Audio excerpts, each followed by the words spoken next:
Hello everyone, welcome back to my channel. আজকে Indian contract অ্যাক্টের proposal সম্পর্কে জানব। Proposal কি, এর বৈশিষ্ট্যগুলি কি কি, উদাহরণ ইত্যাদি। এর টাইপ সম্পর্কে আমরা অন্য ভিডিওয় আলোচনা করব, না হলে ভিডিওটা অনেক লম্বা হয়ে যাবে। Let's start. প্রপোজাল কি?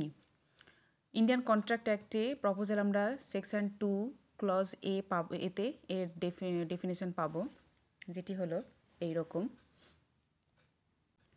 when one person signifies to another his willingness to do or to abstain from doing anything with a view to obtaining the assent of that other to such act or abstinence, he is said to make a proposal.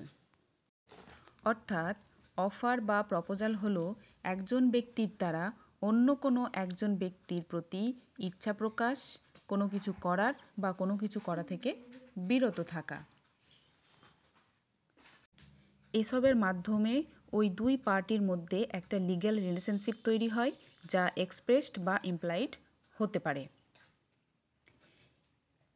এখানে আমরা একটি term সম্পর্কে জেনে নেব, যেটি হলো invitation to offer.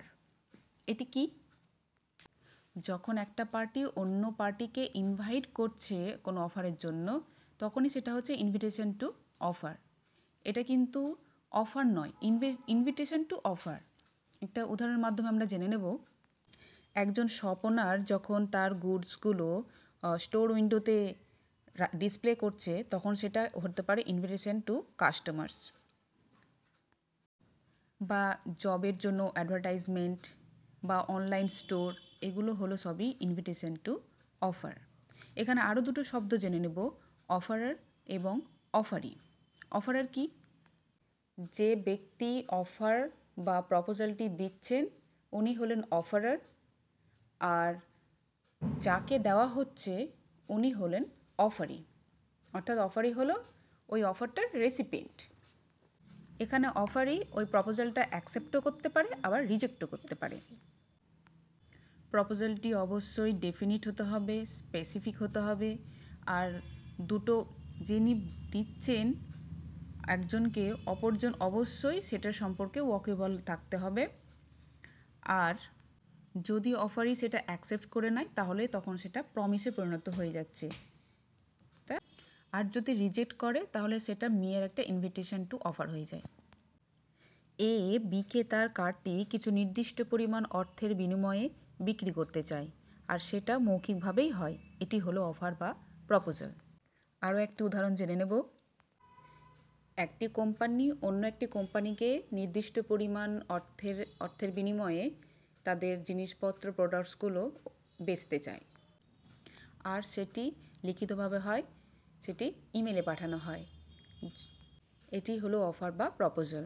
এবার যদি ওই কোম্পানি ওই অফারটি অ্যাকসেপ্ট করে, তাহলে সেটা প্রমিসে পরিণত হয়, আর প্রমিসটি পরবর্তীকালে কন্ট্রাক্টে পরিণত হয়। এইগুলি হলো উদাহরণ। এবার জেনে নেব বৈশিষ্ট্য সম্পর্কে। একটা ভ্যালিড প্রপোজালের কী কী ফিচার্স থাকতে পারে। Expression of willingness. প্রপোজালে অবশ্যই কোনো কিছু করার ইচ্ছা থাকবে বা কোনো কিছু করা থেকে বিরত থাকা। লিগ্যাল রিলেশনশিপ, আর এসবের মাধ্যমে একটা লিগ্যাল রিলেশনশিপ তৈরি হয়। অফারের টার্মসগুলো স্পষ্ট হতে হবে। কমিউনিকেশন মাস্ট বি প্রেজেন্ট, মানে যাকে অফারটি করা হচ্ছে অপরপক্ষ অর্থাৎ অফারই যেন অবশ্যই তিনি সেটি ব্যাপারে জানেন। অফারটা অবশ্যই স্পেসিফিক অফার বা জেনারেল অফার হতে হবে। আর অ্যাকসেপ্টেন্সের আগে অফারটি উইথড্র করার বা রিভোক করা যেন যেতে পারে। অর্থাৎ দেখা যাচ্ছে যখন একটি অফার বা প্রপোজাল অ্যাকসেপ্ট হচ্ছে, তখন সেটি প্রমিসে পরিণত হয়। আর একটি প্রমিসে যখন কনসিডারেন্স থাকছে, অর্থাৎ ভ্যালু অফ মানি থাকছে, তখন সেটা এগ্রিমেন্টে পরিণত হয়। আর এগ্রিমেন্টটা যখন এনফোর্সেবল বাই ল হয়, তখন সেটি কন্ট্রাক্টে পরিণত হয়। আশা করি আজকের ভিডিওটি ভালো লেগেছে। Thank you for watching.